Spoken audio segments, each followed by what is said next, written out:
ഈശോമിശിഹായിലും പരിശുദ്ധ അമ്മയിലും ഒരുപാട് സ്നേഹം നിറഞ്ഞവരെ, ക്രിസ്ത്യാനിറ്റിയിലെ ഏറ്റവും മനോഹരമായ ഒരു പ്രാർത്ഥനയാണ് നന്മ നിറഞ്ഞ മറിയം.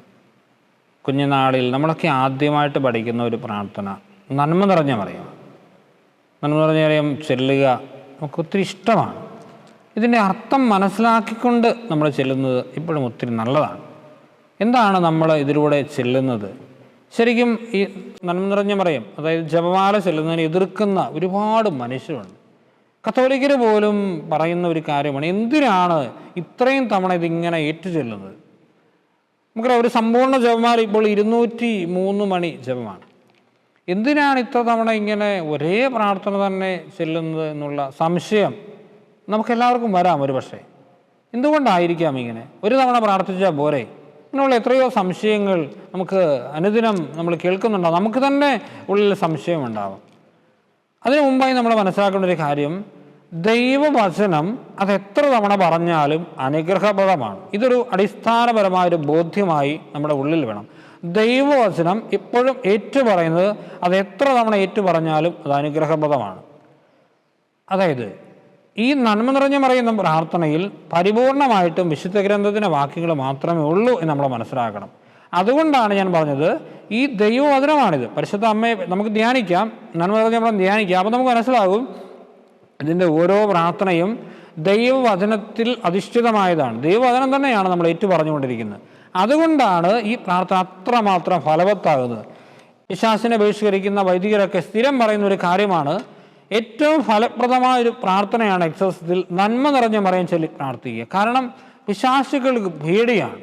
വത്തിക്കാൻ്റെ ഔദ്യോഗിക ഭൂതാർച്ചകനായിരുന്ന ഗബ്രിയേലി അമോർത്തിസ് ഒരിക്കൽ ഒരു പൈശാചിക ബന്ധനത്തെ പുറത്താക്കുകയായിരുന്നു. അപ്പോൾ ആ സമയത്ത് അദ്ദേഹം പറഞ്ഞു, നമുക്ക് എല്ലാവർക്കും ഒരുമിച്ച് നന്മ നിറഞ്ഞ മറിയം എന്ന പ്രാർത്ഥന ചെല്ലാം.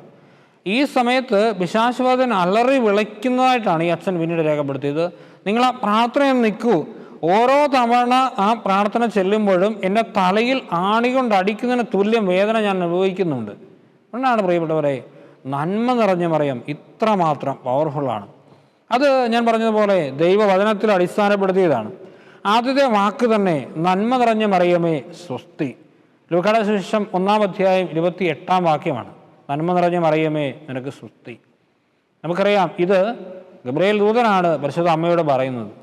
പക്ഷെ ഇത് ഗബ്രിയേൽ ദൂതൻ്റെ വാക്കുകളല്ല. കാരണം ഇത് ദൈവം പറഞ്ഞു വിട്ടതനുസരിച്ച് പറയുക എന്നുള്ള ഉത്തരവാദിത്തം മാത്രമേ ഗബ്രിയേൽ ദൂതനുള്ളൂ.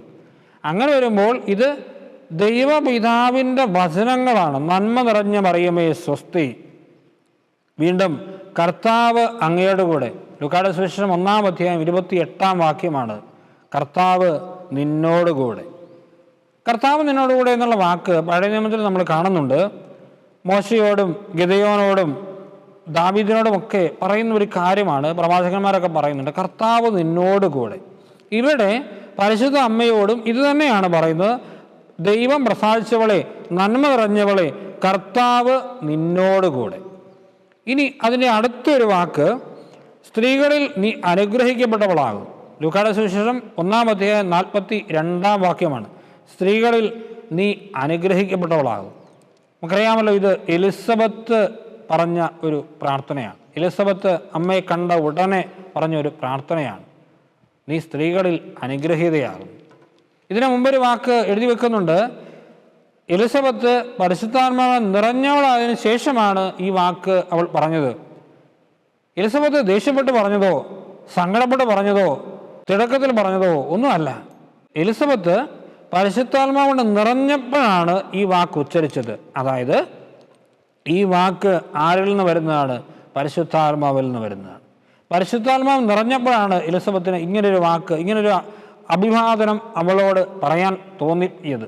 ചുരുക്കി പറഞ്ഞ് ഇത്രയേ ഉള്ളൂ, നന്മ നിറഞ്ഞ മറിയത്തിൻ്റെ ആദ്യ ഭാഗം, നന്മ നിറഞ്ഞ മറിയമേ സ്വസ്തി, കർത്താവ് അങ്ങയുടെ, സ്ത്രീകളിൽ അങ്ങ് അനുഗ്രഹിക്കപ്പെട്ടവളാകുന്നു, അങ്ങയുടെ ദൈവത്തിൻ്റെ ഫലമായി ഈശോ അനുഗ്രഹിക്കപ്പെട്ടവനാകുന്നു.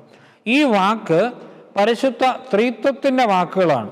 അതായത് പിതാവും പരിശുദ്ധാത്മാവും ഈശോയെ പറ്റി പറഞ്ഞ വാക്കുകളാണിത്. അതുകൊണ്ടാണ് ഞാൻ പറഞ്ഞത്, ഇത് വിശുദ്ധ ഗ്രന്ഥത്തിൽ അടിസ്ഥാനപ്പെടുത്തിയ ഒരു പ്രാർത്ഥനയാണ്. നന്മ നിറഞ്ഞ മറിയത്തിൻ്റെ 2-ാം ഭാഗം, പരിശുദ്ധ മറിയമേ തമ്പുരാൻ്റെ അമ്മേ, പാപികളായ ഞങ്ങൾക്ക് വേണ്ടി എപ്പോഴും ഞങ്ങളുടെ മരണസമയത്തും തമ്പുരാനോട് അപേക്ഷിക്കണം. ഇതിൻ്റെ ആദ്യ വാക്ക് പരിശുദ്ധ മറിയമേ തമ്പുരാൻ്റെ അമ്മേ. ഇത് എലിസബത്ത് തന്നെ പരിശുദ്ധാത്മാവ് പ്രേരിതരായി പറഞ്ഞൊരു വാക്കാണ്. നമുക്കറിയാം, തമ്പുരാൻ്റെ തിരുവചനം തന്നെയാണ് പരിശുദ്ധ മറിയമേ തമ്പുരാൻ്റെ അമ്മേ. അതായത് അമ്മയ്ക്ക് കൊടുക്കുന്ന ഒരു മഹത്വം നമ്മൾ ധ്യാനിക്കേണ്ടത്. അമ്മയെ മഹത്വപ്പെടുന്നത് അമ്മ ദേവാലയത്തിൽ വളർന്നവളായതുകൊണ്ടോ, അമ്മ ചെറുപ്പക്കാരി ആയതുകൊണ്ടോ, സുന്ദരി ആയതുകൊണ്ടോ ഇതൊന്നുമല്ല. അമ്മയുടെ മഹത്വം ഇതാണ്, അമ്മ ദൈവത്തെ ഗർഭം ധരിച്ചിരിക്കുന്നവരാണ്. അതാണ് അമ്മയുടെ മഹത്വം. തമ്പുരാൻ്റെ അമ്മേ, അതാണ് അമ്മയുടെ മഹത്വം. ഈ മഹത്വം ദൈവത്തിൽ നിന്ന്, പരിശുദ്ധ ത്രിത്വത്തിൽ നിന്ന് വരുന്നതാണ്. അതുകൊണ്ട് പരിശുദ്ധ അമ്മേ തമ്പുരാൻ്റെ അമ്മേ എന്നുള്ള ആ വാക്ക് അതെത്രയോ മനോഹരമാണ്. പാപികളായ ഞങ്ങൾക്ക് വേണ്ടി എപ്പോഴും ഞങ്ങളുടെ മരണസമയത്തും തമ്പുരാനോട് അപേക്ഷിക്കണമേ. സ്നേഹമുള്ളവരെ, പാപികൾ, ഇവിടെ ഒരു പ്രധാനപ്പെട്ട ഒരു വാക്ക് പാപികൾ എന്ന വാക്കാണ്. ആരാണ് പാപികൾ? ഇന്ന് ഏകദേശം 800 കോടിക്ക് മുകളിൽ ആളുകൾ ലോകത്തിൽ ജീവിച്ചിട്ടുണ്ടല്ലോ. നമുക്കറിയാം, പാപികളെന്ന് പറയുമ്പോൾ അത് എല്ലാവരുമാണ്. പാപമില്ലാത്ത ഒരുവൻ പോലുമില്ല. എല്ലാവരും പാപികളാണ്. നമ്മളെല്ലാവരും പാപികളാണ്. പാപമില്ലാത്ത, ജന്മമില്ലാത്ത ഉത്ഭവിച്ച പരിശുദ്ധ അമ്മയും ഈശോ മിശിഹായും ഒഴിച്ച് ബാക്കിയായും പാപമില്ലാത്തവരില്ല. അതുകൊണ്ട് പാപികൾ എന്ന വാക്കുകൊണ്ട് അർത്ഥമാക്കുന്ന ലോകം മുഴുവനാണ്. വേണമെങ്കിൽ ഈ പ്രാർത്ഥന നമുക്ക് ഇങ്ങനെയും ചെല്ലാം: പരിശുദ്ധ മറിയമേ തമ്പുരാൻ്റെ അമ്മയെ ഈ ലോകത്തിന് മുഴുവനും വേണ്ടി മധ്യസ്ഥം വഹിക്കണമേ. ഇത് തന്നെ വേറൊരു വാക്കിൽ നമ്മൾ ഉച്ചരിക്കുകയാണ്: പരിശുദ്ധ മറിയമേ തമ്പുരാൻ്റെ അമ്മയെ പാപികളായ ഞങ്ങൾക്ക് വേണ്ടി മധ്യസ്ഥം വഹിക്കണമേ എന്ന് പറഞ്ഞാൽ ലോകത്തിന് മുഴുവനും വേണ്ടിയുള്ള മധ്യസ്ഥ പ്രാർത്ഥനയാണ്. ആ വാക്ക് ശ്രദ്ധിക്കണമേ. ഇപ്പോഴും ഞങ്ങളുടെ മരണസമയത്തും തമ്പുരാനോട് അപേക്ഷിക്കണമേ എന്ന് പറഞ്ഞാൽ ഓരോ നിമിഷവും അമ്മയുടെ സഹായം നമുക്ക് വേണം. 2 ഭാഗങ്ങളാണ്. ഇപ്പോഴും ഞങ്ങളുടെ മരണസമയത്തും. നൗ, അതായത് ഇപ്പോൾ, ഈ സമയത്ത്, ഓരോ സമയത്തും അമ്മയുടെ മധ്യസ്ഥം നമുക്ക് വേണം. ഇന്ന എല്ലാ കാര്യങ്ങളും ചെയ്യുമ്പോഴും, പഠിക്കുമ്പോഴും, ജോലി ചെയ്യുമ്പോഴും, യാത്ര ചെയ്യുമ്പോഴും, എന്ത് ചെയ്യുമ്പോഴും അമ്മേ എനിക്ക് വേണ്ടി മധ്യസ്ഥം വഹിക്കണമേ. ഇത്ര മനോഹരമായ പ്രാർത്ഥനയാണ്. അമ്മേ എനിക്ക് വേണ്ടി എപ്പോഴും മധ്യസ്ഥം വഹിക്കണമേ.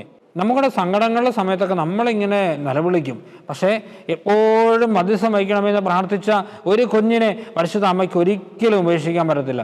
പിന്നെ 2ാം ഭാഗം ഇങ്ങനെയാണ്: എപ്പോഴും ഞങ്ങളുടെ മരണസമയത്തും തമ്പുരാനോട് അപേക്ഷിക്കണമേ. ഞങ്ങളുടെ മരണസമയം നമുക്കറിയാം. നമ്മുടെ മരണസമയം നമുക്കാർക്കും പ്രവചിക്കാൻ നമുക്കാർക്കും പറ്റില്ല. ഏത് സമയത്താണ് നമ്മൾ മരിക്കുന്നതെന്ന് നമുക്ക് പറയാൻ പറ്റില്ല. പക്ഷേ ഒരു മനുഷ്യൻ്റെ ജീവിതത്തിലെ ഏറ്റവും പ്രധാനപ്പെട്ട നിമിഷമാണ് മരണസമയം. ആ സമയത്താണ് ഏറ്റവും അധികം ദൈവിക സഹായം നമുക്ക് ആവശ്യമുള്ളത്. ഏറ്റവും അധികം ദൈവസഹായം. പല വിശുദ്ധരുടെയും മരണം എത്ര മനോഹരമായിരുന്നു. ഫ്രാൻസിസ് പറഞ്ഞ ഒരു കാര്യം: മരണമേ സഹോദരി വന്നാലും. ഇത്ര മനോഹരമായ മരണം, അത് ഭാഗ്യപ്പെട്ട മരണം, അത് നമ്മുടെ എല്ലാവരുടെയും സ്വപ്നമായിരിക്കണം. അപ്പോൾ ആ സമയത്ത് നമുക്ക് വേണ്ടി പ്രാർത്ഥിക്കണമെന്ന് ഇന്നേ ഞാൻ എൻ്റെ അമ്മയോട് പ്രാർത്ഥിക്കുകയാണ്. ഇന്ന് ഞാൻ എത്ര തവണ നന്മറവൻ ചെല്ലുമ്പോഴും ഞാനത് മറന്നുപോകും. പക്ഷേ എൻ്റെ അമ്മയുടെ കണക്ക് ബുക്കിൽ അതുണ്ട്. അമ്മ അന്ന് എൻ്റെ മരണസമയത്ത് എന്നെ സഹായിക്കും. പ്രിയപ്പെട്ടവരെ, അതുകൊണ്ട് നന്മ നിറഞ്ഞ മറിയത്തിൻ്റെ ശക്തി മനസ്സിലാക്കിക്കൊണ്ട്, അർത്ഥം മനസ്സിലാക്കിക്കൊണ്ട് സാധിക്കുമ്പോഴൊക്കെ ജപമാല ചൊല്ലി പ്രാർത്ഥിക്കാൻ നമുക്ക് ശ്രമിക്കാം. നന്മ നിറഞ്ഞ മറിയം ചെല്ലുമ്പോൾ സംഭവിക്കുന്ന ഒരു കാര്യം ഇതാണ്: പിശാചുക്കൾ ഭയക്കുന്നു, സ്വർഗം സന്തോഷിക്കുന്നു, പരിശുദ്ധ അമ്മ നമ്മളെ ചേർത്ത് പിടിക്കുന്നു. വിശുദ്ധ കുർബാനയുമായി ബന്ധപ്പെട്ട വീഡിയോകൾ നിങ്ങൾക്ക് ലഭിക്കാൻ ഈ ചാനൽ സബ്സ്ക്രൈബ് ചെയ്യുക.